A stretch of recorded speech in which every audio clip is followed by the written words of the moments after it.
샬롬, 귀한 하루를 아침 묵상과 기도로 시작하는 모든 성도님들에게 하나님 우리 아버지와 주 예수 그리스도로부터 은혜와 평강이 충만하시기를 축복합니다. 우리 오늘 함께 살펴볼 말씀 시편 52편 1절부터 5절까지의 말씀입니다. 우리 함께 읽겠습니다. 포악한 자여, 내가 어찌하여 악한 계획을 스스로 자랑하는가? 하나님의 인자하심은 항상 있도다. 내 혀가 심한 악을 꾀하여 날카로운 삭도같이 간사를 행하는도다. 내가 선보다 악을 사랑하며 의를 말함보다 거짓을 사랑하는도다. 간사한 혀여, 너는 남을 해치는 모든 말을 좋아하는도다.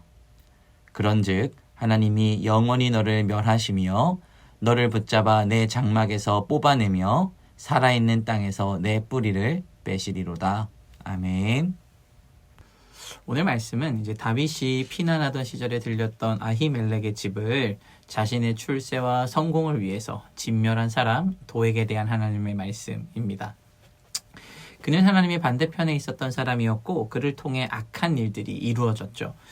이제 우리는 이 말씀을 통해서 하나님의 사람들로 살아가는 우리들이 경계해야 하는 것은 무엇인지 확인하고 또 그 가운데서 우리가 어떻게 하나님의 살아계심을 확인해야 하는지 그런 것들을 돌아보는 시간이 되기를 소망합니다. 우리 오늘 시편 52편 1절의 말씀 같이 한번 읽어보겠습니다.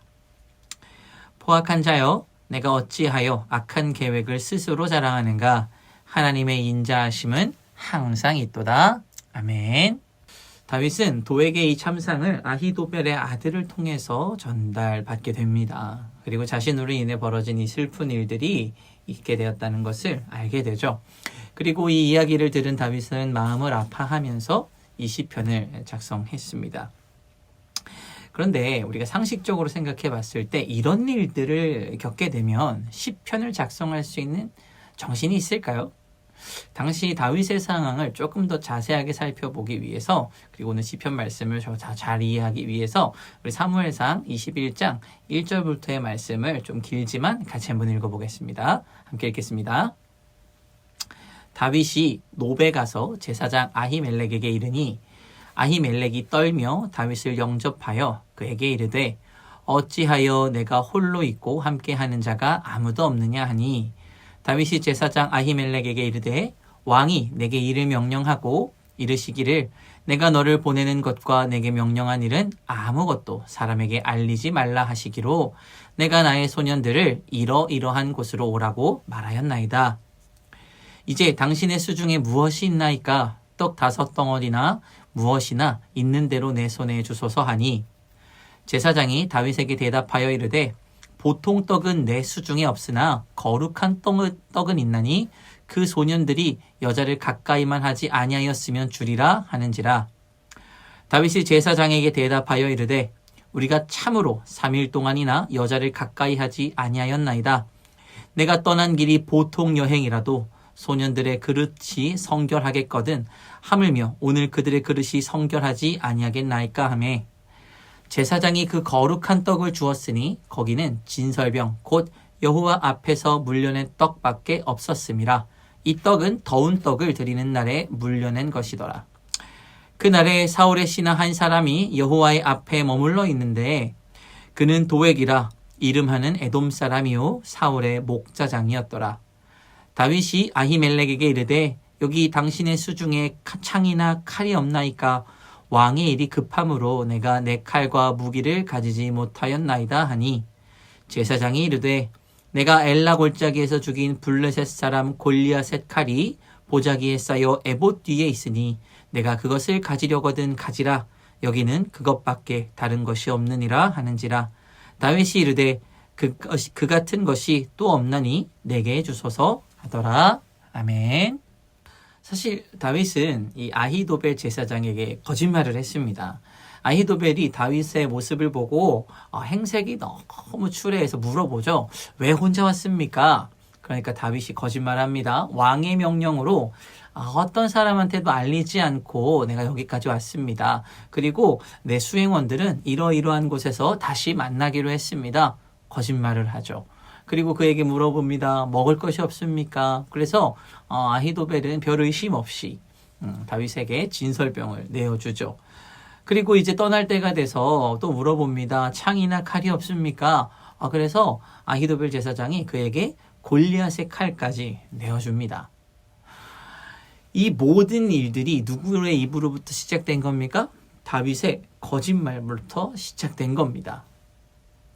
제사장에게 거짓말을 한 거죠. 그리고 이 사건이 도액의 귀에 들어가게 됩니다. 그리고 도액은 다윗의 위치를 사울에게 알리고 아히도벨을 사위 불러서 그를 문책하죠.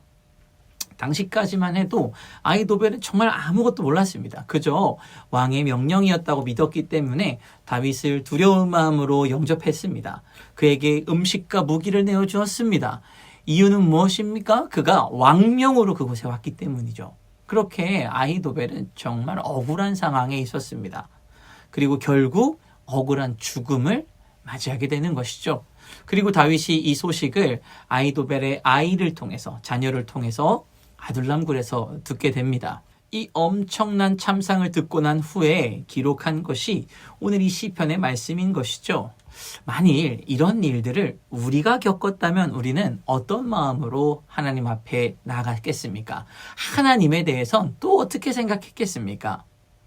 사실 다윗의 입장에선 조금 억울하죠. 다윗이 자신의 잘못 때문에 쫓겨다니는 것이 아니지 않습니까?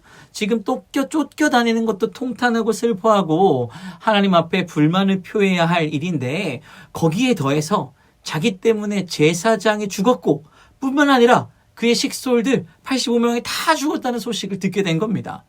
사실 다윗이 한 일이라고는 골리앗을 죽인 것밖에 없습니다. 그를 쓰러뜨리고 난 후에 이러한 고난이 시작되었죠. 다윗의 입장에서는 억울하지 않았겠습니까? 하나님의 일을 충성스럽게 감당했습니다. 하나님이 한 명령, 그 명령이 말이 되지 않는 명령이었습니다. 자신이 이길 수 없는 자와 대적해서 싸우는 위대한 일을 다윗이 했던 것이죠. 모두가 불가능하다고 여겨졌던 일이었지만 다윗은 이것이 하나님의 이름을 위한 일이라는 사실을 믿었고 그 믿음으로 골리앗 앞에 나아갔습니다. 골리앗 앞에 나아가 승리를 경험했죠. 하나님의 일을 충성스럽게 감당하고 영광스러운 주님의 일을 해냈습니다. 그런데 그때부터 엄청난 고난이 찾아왔습니다. 뿐만 아니라 나는 그럴 수 있다 쳐도 나로 인해서 죄가 없는 다른 사람들까지 죽음을 맞이하게 된 것이죠. 이게 보통의 사람으로 감당할 수 있는 고난이겠습니까? 보통의 사람이 감당할 수 있는 시련이겠습니까? 정말로 다윗은 이런 상황에서 시편을 작성할 정도의 정신이 있었다고 생각하십니까? 몇 날 며칠 잠도 못 자고 밥도 못 먹고 힘들어하지 않았겠냐는 겁니다. 그러나 다윗은 이런 순간에도 하나님의 인자하심에 기대고 있습니다. 우리 오늘 시편의 말씀 다시 한번 읽어보겠습니다. 보악한 자여, 내가 어찌하여 악한 계획을 스스로 자랑하는가? 하나님의 인자하심은 항상 있도다. 아멘. 다윗은 이런 순간에도 하나님의 인자하심이 영원하다고 고백하고 있습니다. 하나님을 찬양하고 있는 것이죠. 사랑하는 성도 여러분, 이거 가능한 일이겠습니까? 내가 이런 일을 당했다고 생각해 봤을 때 우리의 입술은 이러한 고백을 할 수 있는 믿음이 있습니까? 하나님의 인자하심이 항상 있다고 진심으로 고백하실 수 있으시겠습니까? 다윗이 하나님의 마음에 합한 자가 된 이유가 여기에 있습니다. 다윗은 하나님이 어디에 있는지를 찾아야 하는 순간에도 하나님의 인자하심이 영원하시다라고 고백할 수 있는 믿음이 있는 사람이었습니다. 하나님은 도대체 어디에 계십니까?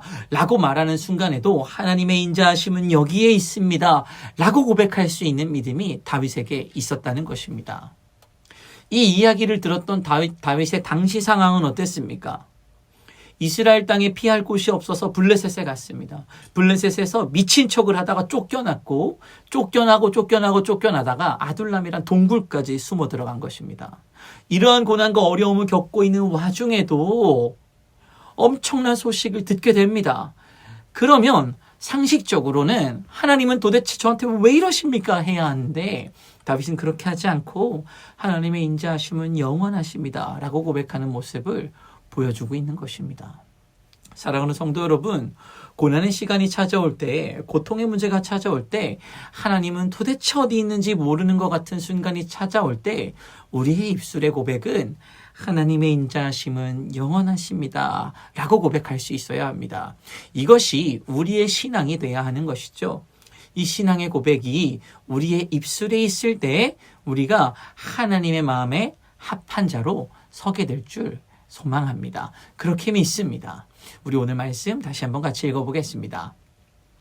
포악한 자여, 내가 어찌하여 악한 계획을 스스로 자랑하는가? 하나님의 인자하심은 항상 있도다. 아멘. 오늘 아침 이 하나님의 인자하심을 느끼며 고백하는 주님의 귀한 자녀들 되기를 간절히 소망합니다. 우리 함께 기도하겠습니다. 사랑이 많으시고 인자가 영원하신 하나님 아버지 감사합니다.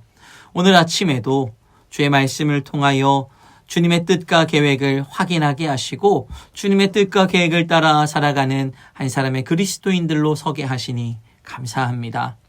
주님, 우린 주님의 일을 잘 감당하고 나면 그 뒤에는 영광이 따라올 거라고 믿고 살아갔을지도 모릅니다.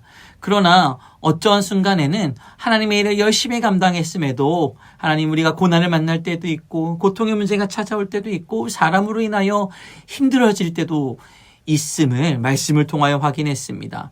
하나님 그러한 순간에도 우리가 하나님의 인자하심이 영원하다고 믿음으로 고백하는 성도들 될 수 있게 하여 주시옵소서. 그러한 순간에도 주님의 인자하심을 입술로 고백할 수 있는 한 사람의 멋진 그리스도인들로 서게 하여 주시옵소서. 그리하여 우리가 주님의 마음에 합한 자로 주 앞에 서게 되기를 간절히 소망하오니 하나님 오늘 아침 우리에게 이 믿음과 이 신앙의 고백을 허락하여 주시옵소서. 감사드리며 예수님의 이름으로 기도합니다. 아멘.